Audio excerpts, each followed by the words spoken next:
Assalamualaikum warahmatullahi wabarakatuh. Warung Kuning, manfaat tanpa batas. Yes. Selalu memberikan harapan yang tak kau dapatkan, sadarlah hanya bayangan. Nah, santai-santai angin semriwing, kita berada di Yayasan Pendidikan Jendra Kabudayaan di Gunung Trianggulasih, Desa Temborejo, Kecamatan Gumukmas. Wih, pucuk gunung dulur.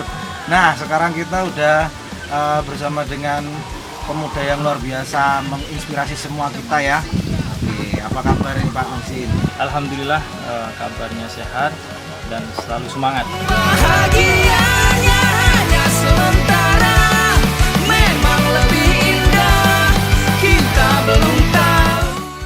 Kita mau ngobrol-ngobrol tentang budaya. Kalau menurut Pak Muhammad Musin ini seperti apa sih budaya itu?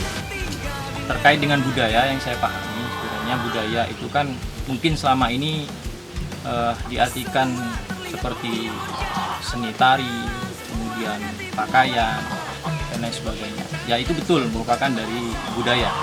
Akan tetapi secara lebih luas, budaya itu adalah sebenarnya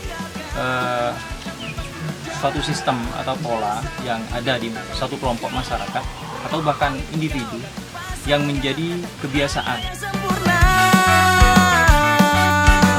Kadang-kadang di masyarakat ada dampak negatif, ada dampak positif juga. Kalau menurut sudut pandang Bapak gimana? Nah, maka definisi tentang budaya itu perlu kita luruskan atau lebih perdalam lagi. Saya lebih suka budaya itu mengambil dari keterangan daripada Rasulullah, innama bu'itsu liutammima makarimal akhlak. Sesungguhnya aku diutus adalah untuk menyempurnakan akhlak. Nah, selama ini akhlak itu cuma diartikan sebagai tata krama, cara berkomunikasi.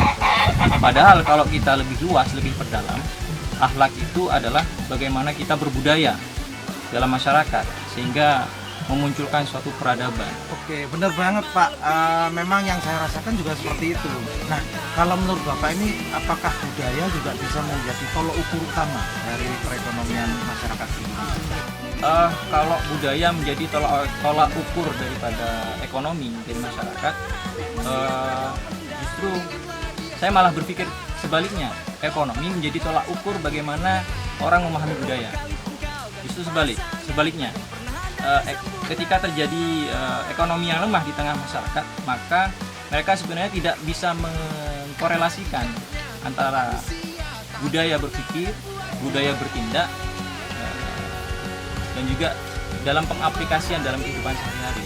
Sehingga kalau ekonomi di situ lemah, maka budayanya yang masih kurang baik. Wah, ya bisa jadi terbalik ya. Nah, ini saya ingin tahu menurut sudut pandang Bapak ini, kalau peran budaya sendiri, apakah bisa menjadi satu sarana promosi untuk misalkan promosi tempat, produk, macam-macam lah. Untuk sudut pandang Bapak itu gimana?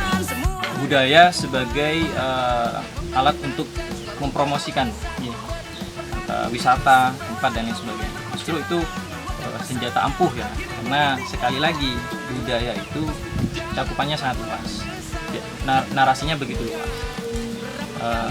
Contoh seperti kita di pendidikan, budaya mengadakan sholawat. Nah, itu kan merupakan bagian daripada budaya. Dan saat ini di Indonesia, budaya bersholawat itu sudah menjadi tren dan menjadi sangat diterima oleh masyarakat. Justru itu adalah potensi yang sangat luar biasa untuk mempromosikan sesuatu, terutama mempromosikan kebaikan. Dari budaya bersolawat, berjamaah bersolawat, di situ menjadi tempat bagi masyarakat bukan hanya untuk berzikir sebenarnya, tetapi menjadi tempat untuk bertransfer ilmu pengetahuan tentang ekonomi. Seharusnya itu di situ ada momentum yang digunakan untuk para tokoh agar menyampaikan informasi-informasi sehingga ada kenaikan kemajuan tentang ekonomi. Itu sangat efektif sebenarnya.